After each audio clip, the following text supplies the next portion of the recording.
السلام عليكم ورحمة الله وبركاته. جرتو سنين جدا بقى جراتن يجول أوروبا هندم تكسنو بقى جراتن ميجو يهر مار كبدي أكسني ديا إلى لا مه مجاوتن مال أكسين تات إسني في مفتي ما جو يهر مجاونا الرام جاونا أسرت أرجتن تنججولا جالالان قبمته بايتك ميدمته جرت بيا عربا كيست يا إلمان رومو إجولين شمراني كيسافو إجولين شمراني أدرا ربي سنين جدا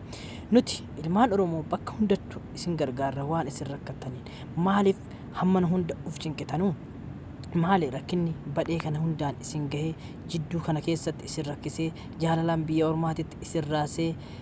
imimmaan badhetti isin bubaasee akkanatti isin boochisu kun maalidha garuu dhiifamallee narraa taati warroonni nama akkanaa kana argitan gorsitanii bira dhaabbachuudha qabdan keessaafuu warri dhiira maaliif obboleettii qabdanu maaf akkana gootan adara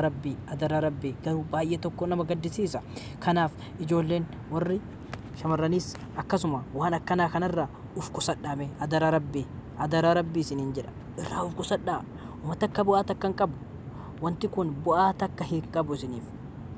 yoo jaalala taate jaalala dhugaadhaa deemaa yoo jaalala dhugaa taate jaalala dhugaatiin gara deemtanii fayyadamuu dandeessan garuu akkanumatti karaarra deemtaniitiin abbuma argitan jara deemtaniitiin yoo feetan baangaaliidhaan isin boottan yoo fedhan waanii keessanuu wallaalle ijoolleen shamaraalle dhiifamallee irraa taati ijoollee shamaraa adaraa rabbii kan qabattan wajjin jiraadhaati kanaafuu ufillee miidhina maatiin keessan osoo isin arge akkatti maal isiniin jedha rabbii keessanii jedhaati maqaa arsii mallee barleessinaa ijoolleen arsii rabbi keessanii jedhaati maaloo dhiifaman irraa taati mee guutuu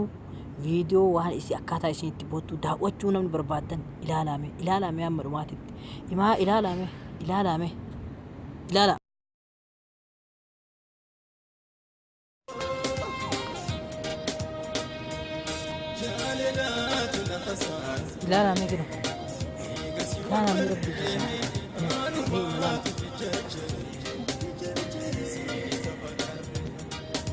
rabbi biyya namaatti akkanatti dararamuun gaariidha jettanii waaqa oromooti jedhaati namni kamiyyuu ta'e viidiyoo kan akka argitanii waliif dabarsaa irraayis walirraa baradha waan tokko akka argitan waliif dabarsaa walirraa akka namni walirraa walii baratu namni ishiin akkana miidhamte ishiin obboleettiin teenya kun akkatti miidhamte namni biraatis akkatti akka miidhamneef mee akka ishiitti bootti ilaala haati abbaan irraa hin jiru namni tokko waa takka hin taane nagaa fayyaatti yoo namni akkatti darara maal isinitti fakkaata egaa hamma xumuraatti ilaaltanii kanaafuu namni keenya oromoo waan taatan irraa baradhaa rabbii keessanii jedha waaqa sodaadhaa subscribe gochuu sin dagatina youtube kan waliif dabarsaa adaraa rabbii isinii jedha